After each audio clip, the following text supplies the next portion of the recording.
This episode of the Gold Blooded Podcast is brought to you by mybookie.ag, mybookie.ag. Use promo code GOLDBLOOD, one word, to match up to 100% of your initial deposit. 3rd and 3. We'll see a pickup sometime on the right side, possibly. Montana looking, throwing in the end zone.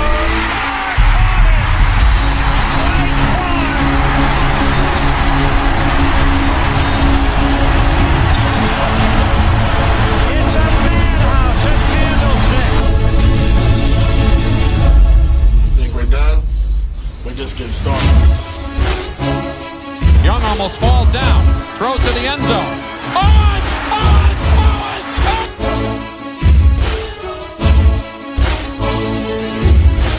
It will change, and I'm not trying to show you something.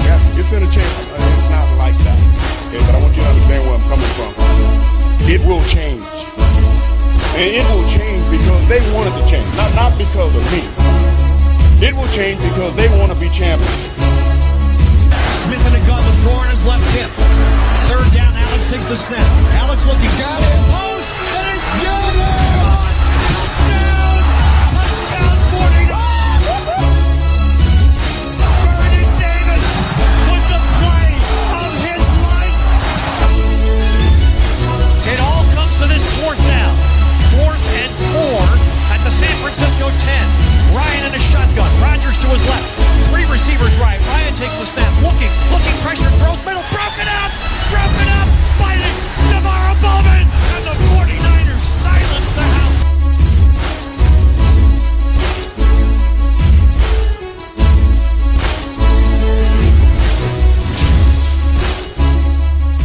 Gold-blooded shitbags, here we are, here I am, here you are, there you are. We're all one in the same. It is... How many days to kick off, Steve? Tell me. 49ers kickoff is in 4 days. NFL kickoff is in about 24 hours. 4 days. I didn't know it was that close. I thought we had like many days, like many more than that. But that makes me fucking crazy excited. Wow, 4 days. What doesn't make me crazy excited is the early kickoff. I hate that. I do too. I hate the 1 o'clock games for sure. You know I'm a hater of that majorly. But what are you going to do? Is it because we've just grown accustomed to the Niners play in the late afternoon for so long? Yes, I think so. But I actually, you know what? As I think about it, I'm glad week 1 is at 1 o'clock. Why is that? Because I'm anxious week 1. You know, like I don't want to sit through everybody else's games. I just want to get, week 1 after that. I'll be okay settling into my 4 o'clock time slot. It's different for me because I want to watch and consume as much football as possible. Yeah, no. So the fact that I'm missing so much action at 1 o'clock kind of bums me out. Nope, not me. I could give 2 fucks less. Anyway, we are going to get right into the episode with the return of our segment Return of the Mac. Lock of the Week. Lock of the Week. Of course, brought to you by mybookie.ag. Oh. So, since Chris and Rob and Curran are not here, they all have provided their answers for me. They mailed them in. I will go first with my Lock of the Week being Washington getting a point, +1, at Arizona. You want to go, or you want me to do Rob's? Go do all those, because I just know the team. I gotta get my actual line, so go. Okay. Rob's Lock of the Week is the same as mine. The team, he says, team from Washington, +1 versus Arizona. So me and Rob have the same lock. That was not planned. And Curran, his Lock of the Week is Tampa Bay versus New Orleans, and he is taking New Orleans, who is giving 7 points. So New Orleans -7 is Curran's Lock of the Week. And I got Chris's right here. His Lock of the Week is the Jaguars giving 3 points against the Giants. So Jaguars -3 is Chris's Lock of the Week. To start the season, I'm taking the Niners getting 5. Getting 5. Okay. I like that. I thought about I don't know it. where you guys got your lines. I got them from Vegas Insider, so that's what I went with. But Yeah, next week, once we're all in the same room, we're all going to end up choosing from the same lines. Yeah, It'll be so- much more coordinated. But I'm okay with if we end up taking it from somewhere else, whatever it is. I'm taking the Niners, so I don't care. All right. So that is Survivor pool. Let's go back to back. Survivor pool. Survivor teams. We are starting up Survivor between podcast members. My Survivor team for this week is Washington, who is also my lock of the week at Arizona. So I'm taking Washington for Survivor. I'm going to follow in Steve's footsteps and take the same team that I took, the Niners. Okay. Rob's Survivor team, and when I sent this out, I said Survivor team for fun. I don't want to pressure anybody who is a member of this podcast to gamble if they don't want to. No, I want to gamble. And Rob said for fun, capital letters, week. So I'm guessing Rob makes it sound like he is 100% down to gamble, so am I. So that is 3 of us on board. We just need to convince Chris and Karen to get on board too, and we can make that happen. But Rob's Survivor team of the week is Baltimore at home over Buffalo. Curran's Survivor team, and he wrote back just for fun in quotations. If you're a very dedicated listener and you know every single tiny little joke that we have, that is a nod to something that was said in the past by another prominent member of this podcast that you will hear from later. Just for fun. Just for fun. Who said that? I'll remind you about it once we get we get out of here. And current Survivor team is the Steelers playing the Browns, so definitely should take that one. And Chris's Survivor team is the Steelers as well. Bastard Cat is here He is here, and Rob's not here. to shoo him away. Yeah, he can actually hang out for once. He's got he not only has one chair open, he has 2 chairs open. He's getting his love over here from Daddy. Next week, I got the home field advantage. I know. Are you nervous? The podcast is moving to my house. I'm not nervous. No? Why the fuck would I be nervous? I don't know. Me versus you, home field advantage. No, I just don't like that my cat's not there. Okay. I might bring him with me. No, you got that fucking crazy dog. Would eat my cat. No, my dog wouldn't hurt a fly. That dog's fucking neurotic. It's crazy. She's hyper. I will give her that. So, getting into the episode here, I mean, I have quite a bit of just random news from around the league. A little bit of it is 49ers related. Let me just start off with the one that probably gets you going the most. And that is Colin Kaepernick being named as the face of the Nike's new ad campaign. Still? Can you describe your reaction when that was announced? Surprised. Same. Surprised. I think it puts pressure on the NFL. I mean, Nike makes the jerseys. You know what I mean? Like, Nike is a huge fucking company. I mean, I don't know how much money the NFL makes versus how much money Nike makes, but I would imagine they both make a lot of fucking money.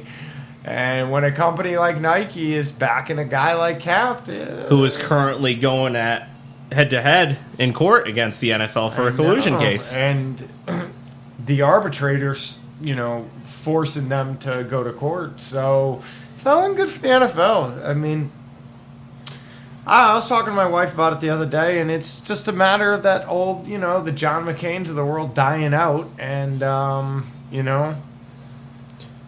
whatever. Slowly but surely. I think it's happening at a slower pace than most of us would like to see. Yeah. But I definitely can see a shift coming sometime in our lifetime. Hopefully. At the very least, we can only hope. That's just my viewpoint.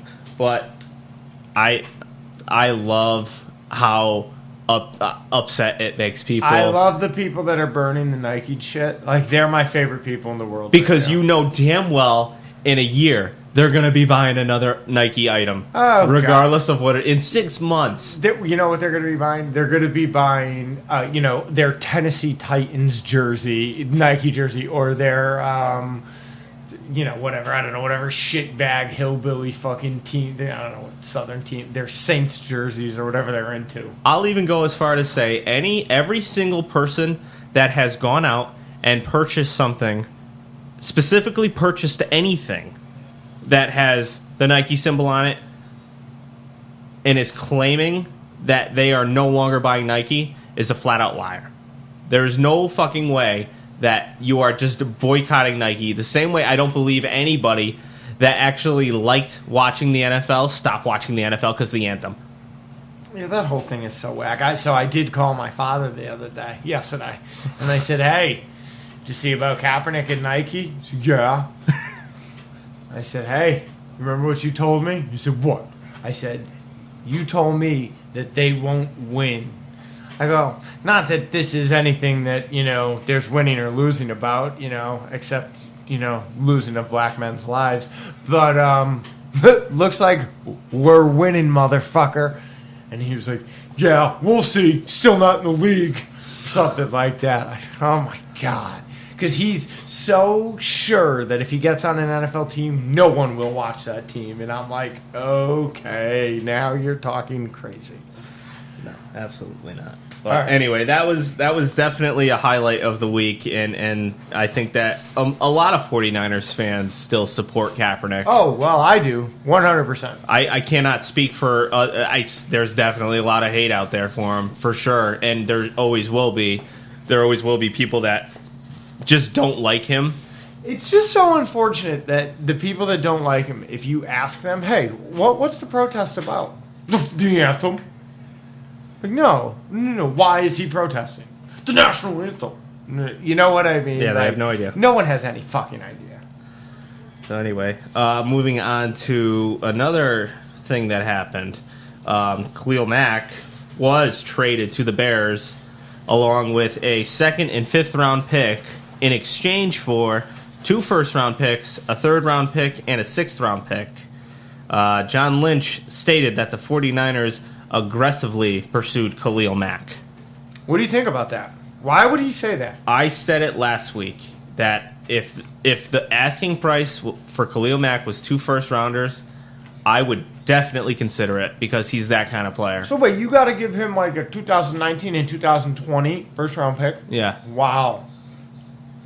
Now, you assume acquiring a player like that, in turn, makes those first-round picks later, so it's not as hard for when the day of reckoning comes that you have to give those picks away. You have to sit there on draft day and not pick a player that you're later in the round to where it doesn't hurt as bad. Because every single year in the first round, there's top 5, and then there's top 10, and then there's a little mini tier of still elite players left in the teens, but there is a steep drop-off. I think the Raiders got the way better deal there, because let's be for real. The Bears ain't going to win shit this year. Who's their quarterback? There's a lot. There's so many people that are high on Mitchell Trubisky, and I don't really quite understand it. I'm not. They're going to win 6 games, maybe.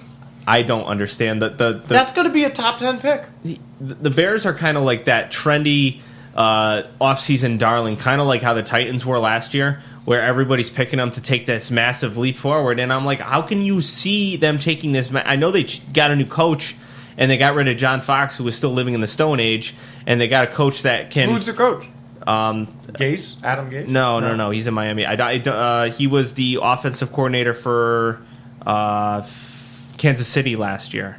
Okay. But everybody is expecting this team to make this big jump, and I'm like, did you not see Mitchell Trubisky last year only throw 12 pass attempts a game? Like, I know John Fox lives in the Stone Age, but he doesn't just completely not throw the ball because he likes running it so much. I think they were clearly trying to hide and protect Mitchell Trubisky's limitations as a quarterback. Now, granted, he was only a rookie, but he has done absolutely nothing in this league to warrant the kind of love that he's getting right now. Yeah, that's... I think he's whack attack. I don't think he's the real deal at all. I haven't really seen a lot of him, but... It's still too early to say whether he's a bust or not. I mean, he didn't quite look as bad as Jared Goff did in Jared Goff's rookie year, and then Jared Goff kind of had a bounce-back year last year, but... Matt Nagy is the Bears coach. That's right. I don't understand it. I don't see it. I know that they have some offensive playmakers. I know that they went out and paid Allen Robinson, the player that I wanted so badly in free agency. And I know they just acquired Khalil Mack, but I just really am not a believer in Mitchell Trubisky in the least bit. Agreed. Backed. I got it on here. I guess I'll say it again. Elvis Dumerville did retire. So I mean, a hell of a career for the guy, and he led our team in sacks last year in his, 12th year in the league. I mean, I think that's really saying something. Yeah, about how shot our fucking pass rush is. No, I mean, like, his productivity was off the charts last year. He only played, 25% of the snaps. I hear you, yeah. And I think that last year, although a lot of people don't really see it that way, we weren't that good of a team. We only had 5 wins, blah, blah, 6. blah. I think that season for Doomerville was kind of like the exclamation point on his career. Like, if he had come back this year, I have a hard time seeing him do the same thing that he did last year. This is like what Gore's doing right now. Yeah. This year, yeah. I think this is going to be Gore's last year. I just want him to go forever. I just want him to come back and sign the one day with us. That's all I want. I don't know. I think once he passes, he's passing Curtis Martin in, I believe it's only 70 yards he needs to pass Curtis Martin. He'll be number 4. He has quite a way to go to reach the next guy. I don't think he's going to get there. Which is Walter Payton. Walter Payton, yeah. Yeah, Walter Payton. I think he's got, after he passes Curtis Martin, he's still got 1,300 more yards to go. Yeah, that would be 2 more seasons for him. Yeah. I mean, you don't even know what his role is going to be this year. He might only get 3 carries a game. Right. But Aaron Donald ended his holdout with the Rams. He signed a 6-year deal worth up to $135 million, the most money ever paid to a defensive player, $87 million of it fully guaranteed. Fuck him. He'll be fucking... Something will happen there. Aaron Donald is a player I don't look forward to facing.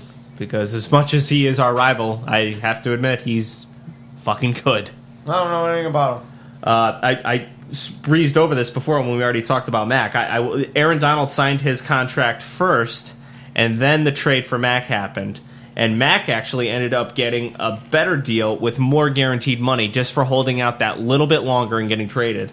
So Aaron Donald, 6-year, $135 million, $87 guaranteed. Mac got 6-year deal, $141 million with $90 million fully guaranteed. And when I looked at the contract breakdown, it's going to be harder for the club to get rid of Mac early into that contract than it will be for the Rams to get rid of Donald, to get out of it, because usually when you see these kind of deals signed, they ain't playing there for 6 years. Their play is going to drop off, and it's not going to justify the kind of cap hit it requires to keep them for that long. But the Bears are going to have a much tougher time getting rid of Mac's contract. How long is that, Max? 6. They're both 6-year deals. How long Mac been in the league? He was drafted in, I want to say, 2014. He was defensive MVP 2016. So wow. So if he played out the full contract, that'd be his 10th year in the league. Yeah, he was. Yeah. That was the year they drafted Derek Carr too. It was Khalil Mack round 1, Derek Carr round 2. Wow, that's a heavy draft. I don't know why they. Yeah. I don't know. I know they got 2 firsts for him. I just. And Khalil Mack isn't just a great player. He was the kind of the face of the team. He was the face of the franchise. I know you got Derek Carr and John Gruden there, but yeah. Khalil Mack was the face of that defense. And not only that, Khalil Mack and Derek Carr are best friends. They actually hang out and do shit. Really? Yeah, they're tight as fuck. That makes sense now. So I don't know. I didn't understand his comments about him processing it. Derek Carr. Yeah. You know. And over the years, Derek Carr has said, Khalil Mack got picked before me. I would pick Khalil Mack before me. He meant that much to the team, and he was the face of a team that seemed to be going somewhere for a little while there. They had that one good season with Derek Carr, and then the bottom fell out, and they got rid of Jack Del Rio. But I think it's going to be a mess this year. I actually think it's going to be surprisingly decent, but I think all of these moves are going to hurt them down the road. I don't think that it's going to be an immediate impact, but I feel like next year, the year after, we're going to look at it and be like, oh, remember that offseason, John Gruden's first year? This is the day of reckoning that's been coming. That's just my opinion. Earl Thomas ended his holdout and will rejoin the Seahawks for the start of the regular season. So that was some stink that was going on for quite some time this offseason. Fuck him. Okay. And Le'Veon Bell, still a Still no-show. a no-show. I love that. At the Steelers facility. And the team reportedly states, and not like they have any other option, but they are prepared to go ahead with James Conner at running back, which I don't think is a bad alternative. I did like James Conner as a player coming out of college, and I still do think that he is a good player. I think that he could, maybe not to the Le'Veon Bell extreme in that offense, but I definitely think that if he was a starter day one and played this whole season, he would end up being a top 15 back just based on... Why is he holding out? This is the second year that he's gotten tagged. He wants a long-term contract with guaranteed money and commitment. And they just tagged him once, tagged him twice. They plan on abusing him this year and then shipping him off to another team when he's got nothing left in the tank. Yeah, that's fucked up. Fuck him. So, I don't blame him at all. I mean, look at what happens when you do hold out. You get Khalil Mack money. You get Aaron Donald money. Yeah. And I mean, OBJ didn't hold out, and he got a contract that was probably less than what he could have gotten on the open market. Aaron Rodgers got a new contract this year. He didn't hold out. He got a contract that I didn't really think was really indicative of his ability. Aaron Rodgers? Yeah. Yeah. It seemed, although he's now the highest paid quarterback, but if you break down and get into the minutia of the contract, he could have gotten a way better deal. So, I mean, holding out gets you paid. Agreed. So does playing for a good organization. And so does betting at mybookie.ag. Oh, this guy slipping them in. You know, ever since we started this podcast, I mean, people, they always ask us for advice. You know, it's usually what team to bet on this week. And to be honest, if you've listened to this podcast for any length of time, you know that we are wrong 100% of the time. And we don't really know who's going to win, but we trust that you do, and you should know exactly where to go to do it. Well, now, see, the one thing we do know is where to bet at, because it's just as important as who you're betting on. Whether you're betting the college game, the pro game, fucking, I don't know, they might even do high school. I don't know what they're into. But you go to mybookie.ag. Trust me, this is your best bet this season. And speaking of this season, while you're sitting there watching the games, they have in-game live betting and the most rewarding player perks in the business for you and all of the fantasy guys out there. You can even bet the over-under on how many fantasy points a player will score each game. Join now, and MyBookie will match your deposit, dollar for dollar. You use the promo code GOLDBLOOD, one word, GOLDBLOOD, to activate the offer. You play. You win. You get motherfucking paid. So now we move on to emails. Emails. Well, wait. We got to do predictions, Steve. Oh, yeah. I forgot about that. Awesome. Damn. Steve's dying to get out of here. No. I like it. I forgot about it. I like when Steve's motivated.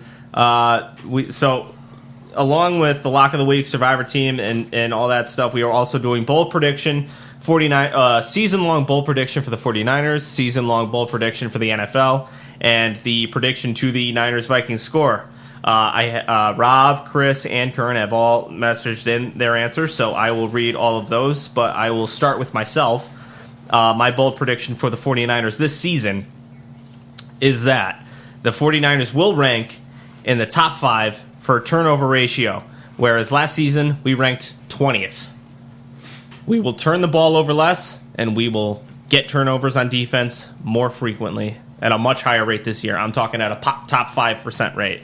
I see that secondary honing in, and I see that pass rush. Between that pass rush and that secondary both improving, one of those two motherfuckers is going to get things really ugly really quick for whichever quarterback we're facing that week, and we're going to get a lot more turnovers than we had last year. That is a fact. And Jimmy Garoppolo, I know that his touchdown-interception ratio wasn't that pretty last year, and he had a couple of balls during the preseason tipped, possibly intercepted, could have been intercepted, should have been intercepted. But I think once we get the scheme in place on defense and Jimmy Garoppolo can just concentrate on the defense he's playing every week instead of trying to learn a whole new playbook, the touchdown-interception ratio will work itself out. That is my bold prediction for the 49ers this season. You want mine? Yes. On top of winning the Super Bowl, That's bold? the 49ers, the first time ever, will have the head coach of the year, the MVP, and the defensive player of the year. You know who they're going to be. So that's Reuben Foster? no.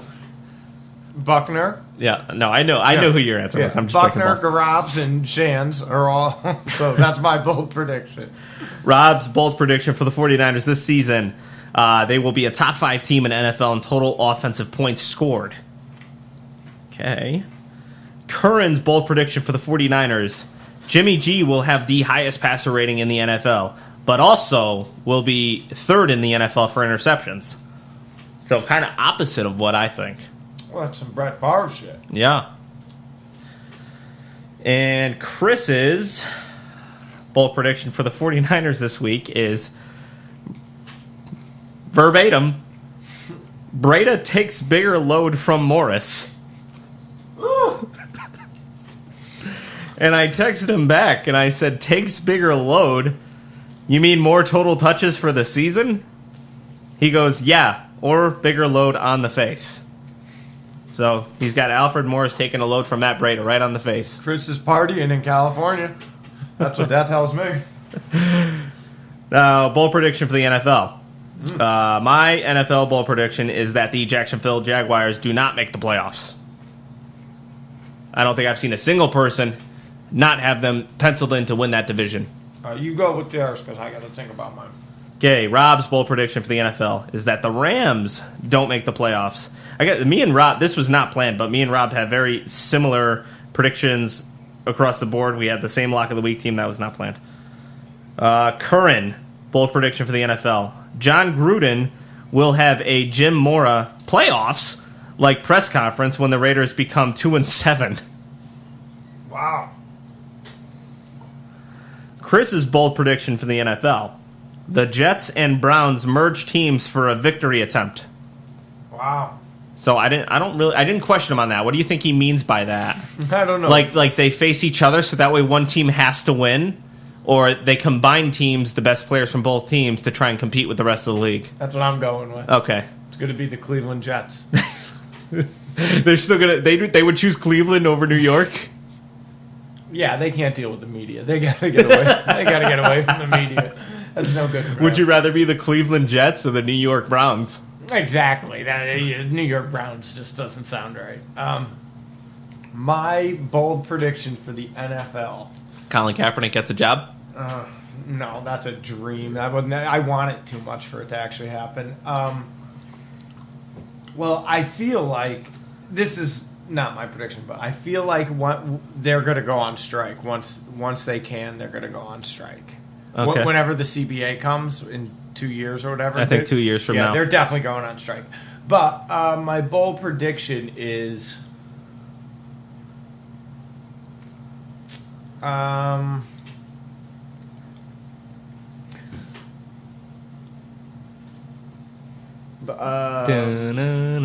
Jerry Jones, by the end of this season, will not be running the Cowboys. His son will be taking over. Bold, but possible. I could see that. I mean, last year your bold prediction was that an NFL player would officially come out as being homosexual. We didn't get that. I think this is a little bit more possible. It's still bold, though. Unfortunately, so do I.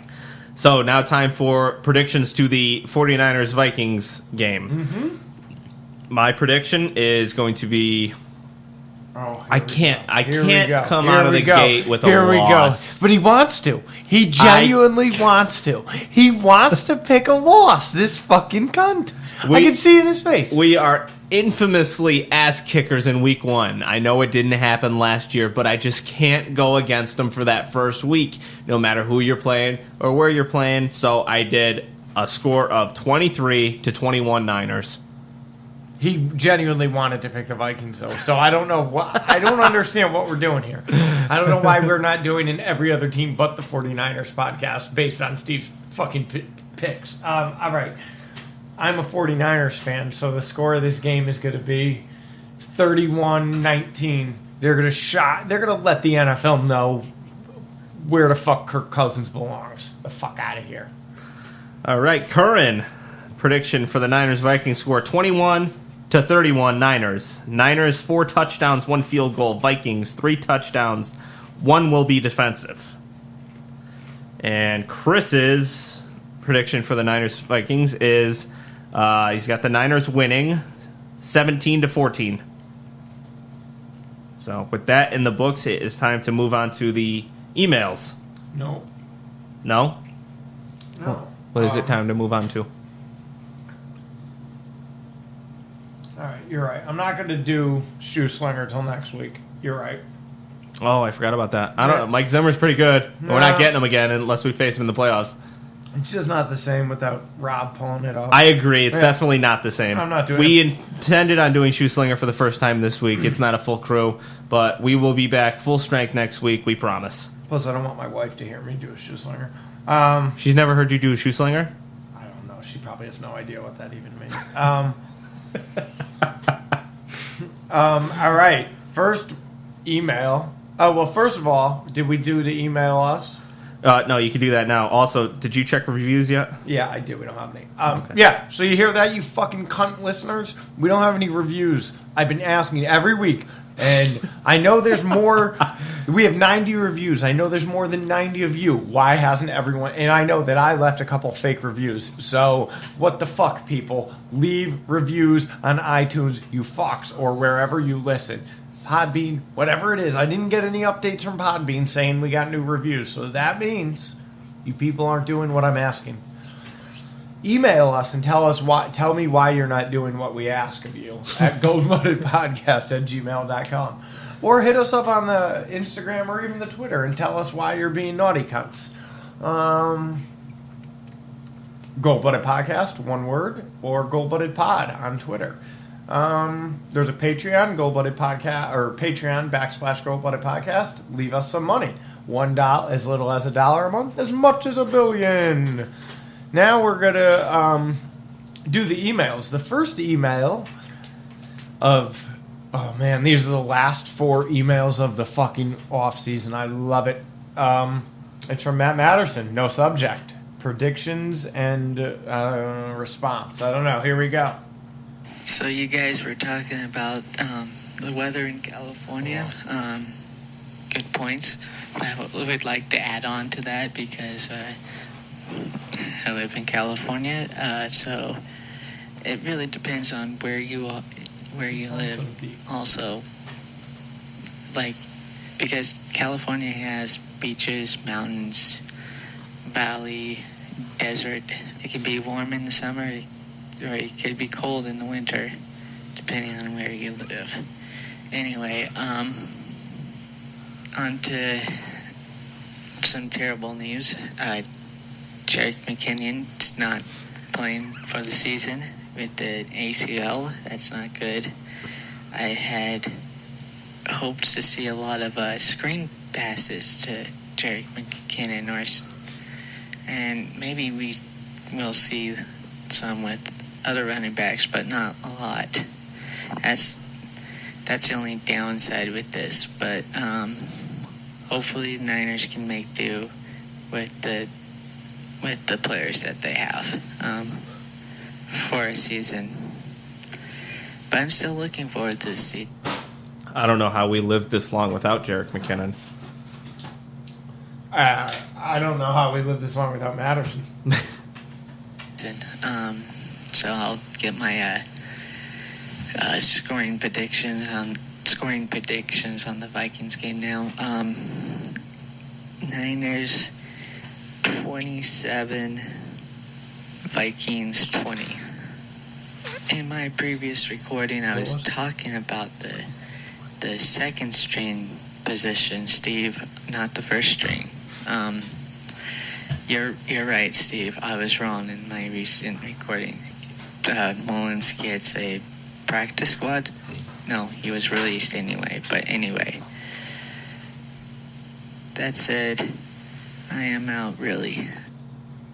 Okay, Matterson, I don't really recall what I said you were wrong about, but I definitely would never say that. I don't think that you're ever wrong about anything. So, we got Matterson's prediction, and we have another email from, guess who? It's Mr. Matt Matterson, number dose. Rob's second recording. Since Rob was asking for a second audio clip from me, I decided to be creative on this clip. Oh my God. I don't know what this means. This one I had in mind weeks before the preseason started. There was a story to be told with last season. I thought of the idea to add music. Also, putting out is a good thing for the start of the season and the 150 episode you guys are releasing. Happy 150th.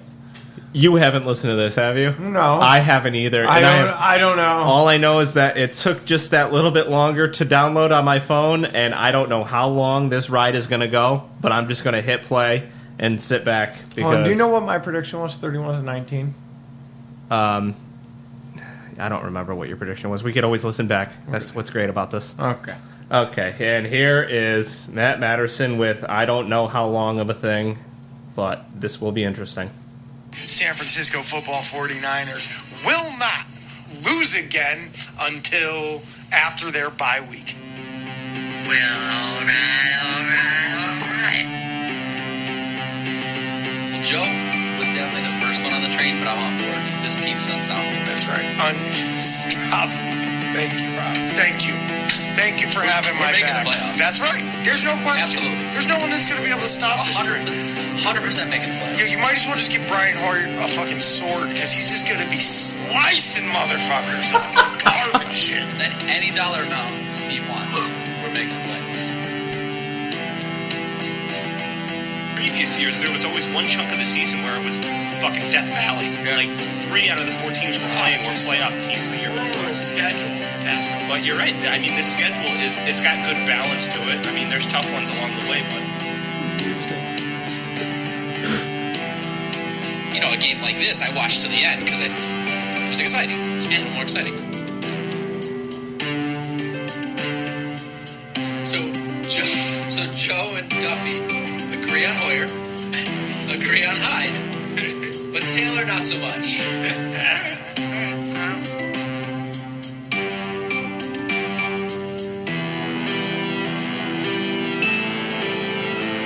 We're still going with it. Why are we not moved on? He can't do it. He's lost 3 straight games. He can't get it done in a close game. moved on from who? Let's go with the rookie. We have both been like, yeah, Ryan Hoyer fucking sucks. He's been terrible. Do we know if Beathard's going to be better?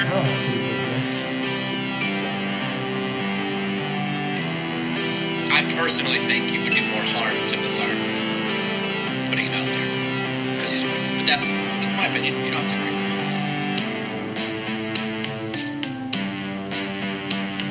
I wish I had the positivity that you guys do. Did you watch the game? Fuck yeah, I did. CJ, what did I say? I'm right. I've been right. Again, I mean, what do you fucking give the kid a 14-point fucking deficit to come into his first game. He gets you back in the motherfucker. As far as I'm concerned, CJ Beathard won the game because he scored more points when he was in it. If you would have started the game, we would have won. No question. No question. There's a new sheriff in town. Well, all right. Jimmy Garoppolo just lit it up. You gotta love that he's been on fire so much that no one has even said one word about throwing a pick in the end zone. They said the punter was, when he punted and I don't know, but he only had 2 punts. He said since Jimmy Garoppolo started, I think he's only had 6 or 8 punts. Something like really absurd. You know, what he was averaging a game nearly. I don't think I'm trading Jimmy Garoppolo for a single quarterback in this entire league. If Brian Hoyer could just get us 2 more, fucking 3 of them, yeah. Fucking 4 of them, Jesus Christ. Well, all right. Matterson, that was beautiful. It nearly brought a tear to my eye, my friend. I have to thank you for the time that must have went into that. I gotta ask. The time that must have went into that, going back and listening to episodes and pulling clips. I mean, Matterson, I can really sympathize with you here because, as all you listeners know, every single draft episode that comes out with its own unique draft intro, and that shit takes me forever to find those clips. So the amount of time that he spent on this for us. We appreciate that, Matterson. Where did you find that unique music sample? I mean, I wish you were here to answer me these questions right now. Steve, what was your estimate of the game? My prediction to the game was... I'll give it to you after. Okay. We already did that. You could do this. Look, I did that. We Okay. got to look back on mine. I think it was... I have everybody's written down, except for yours. Look, I think mine was 31-19. Okay.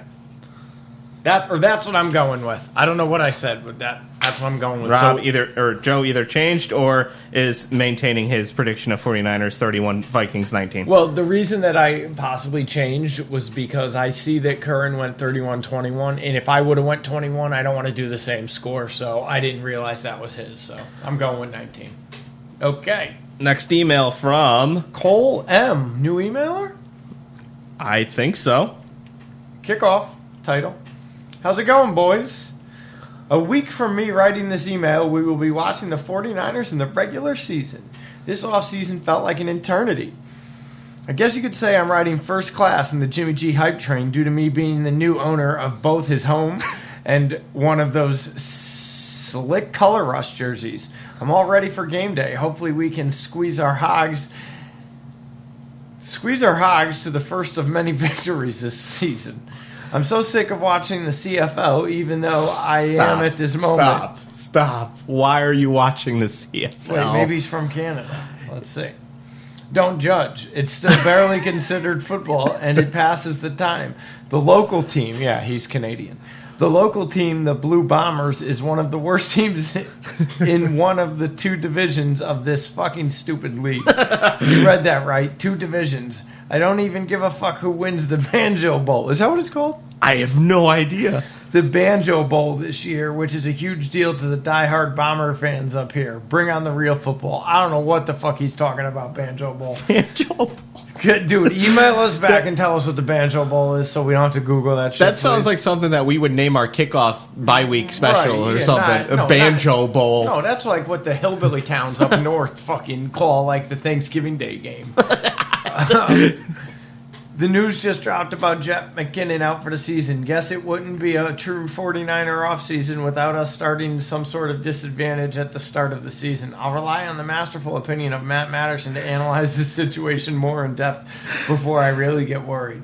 I would leave you guys a review on Google Play, but the way it's set up on the app, it won't fucking let me. Going to keep donating loonies and toonies as long as you guys spew the sewage. Pitter patter, let's get at her. Cole. All right, Cole. Well, Cole, I believe I heard something along the lines of Google Play going away in the not so distant future and turning into something Google Podcasts or something like that. So if anybody out there is more to wiser on that topic than me, I guess take that information and further research yourself. But I don't think that Google Play is going to be along much longer. Okay. Final email of the fucking off season by none other than the off season aficionado. No, God, maestro. Okay, I like that better. Nicholas Duffy, Fear and Loathing in the preseason. Good day, gentlemen, and Chris. It's almost time, boys. I'm getting fucking exciting. At least I would be if I wasn't balls deep in an oxybender. I think it's Tuesday, but I can't be sure. Was it sent on Tuesday? One day ago? Yes, it was. Well, no, it was not. Yeah, his time. It was Wednesday, his time. Right. Yeah, he's all fucked up. It's really fucking hard writing an email when you can't keep your fucking eyes open, so I'm writing this in Braille, just like the NFL reps. I have no idea what happened in preseason. I haven't been straight long enough to watch any games. Apparently, Steve watched them all 15 times each, so you should probably ask him how we went. I'm pretty sure we scored some points, and they scored some points. Steve, please confirm. No doubt you picked us to score less points because you are a cold bowl of cunt. I'm a banjo bowl of cunt. That's right. I'm pretty sure Rob said something that made sense, but all I heard was, I'm right, blah, blah, blah. No, shut up, listen, blah, blah, blah. Oh, maybe I was wrong, blah, blah, blah. Matterson. Correct me if I'm wrong, Rob, but I'm pretty sure I'm not. Sorry, Rob, but it's preseason, and preseason is for the cunts. Steve. If Orzo Jr. won't stay still, you do know that you can buy gimp masks, tasers, and handcuffs online, right? Is that how you get a ridiculous? Is that how you acquire a ridiculous kid? You don't acquire it; you make it. You create ridiculous kid. That's right. Joey motherfucking I, holy little gray monsters, I'm fucking high. Joe, it's time to stop working so hard, mate. Come and visit Ridiculous Kid and I. It will be good for your heart. Did I tell you about the run I did across 2 states? One cunt in the backseat was wearing a rubber Trump mask, and my assistant, he says, in the front was wearing a pink gimp mask with the zip-up eyes. Every 10 kilometers or so, he racked up a monster line on the cigar box, took the wheel, and handed me a line and a rolled-up note. It made for some very interesting driving and some strange looks from other road users. When it became obvious that I could no longer focus on the road, Trump leaned over from the backseat and shoved caps full of crystal MDMA into my mouth. Everything was good after that. I couldn't feel the pedals, and the lights from the other cars looked like we were in fucking hyperdrive, which was exactly what I needed.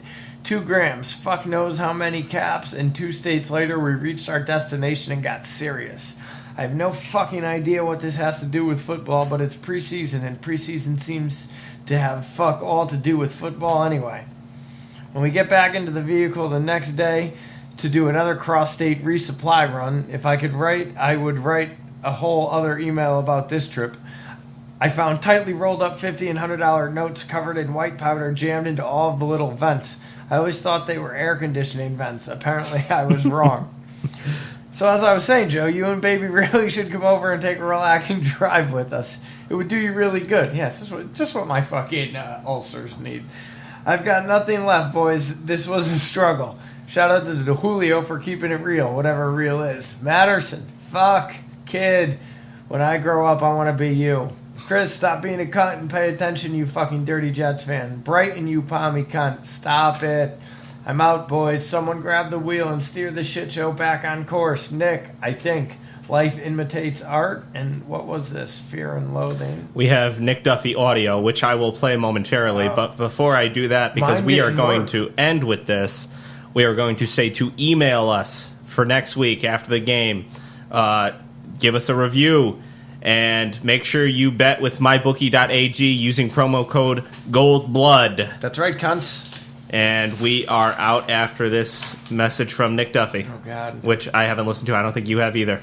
Won't work from my phone. The car suddenly veered off the road and we came to a sliding halt in the gravel. I was hurled against the dashboard.